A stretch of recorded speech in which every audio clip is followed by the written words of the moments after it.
Никоя майка не забравя този първи път, когато гушка детето си. Напоследък тя ме прегръща, това не е никога... Никога не се е случвало. Никога не се е случвало.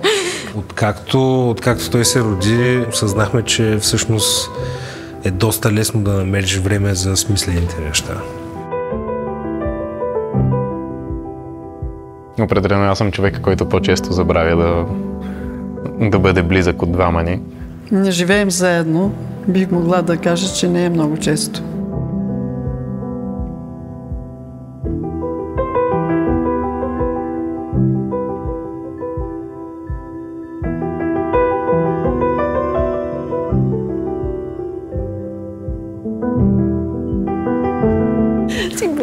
Не се търпи толкова.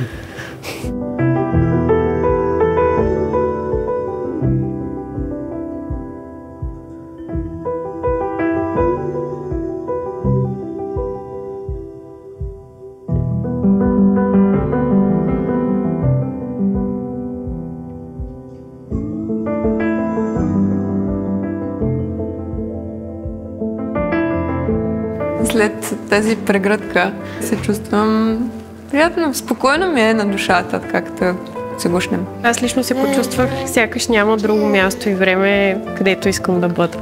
Всяка съм била най-хубавото преживяване, само в няколко секунди нежност с нея.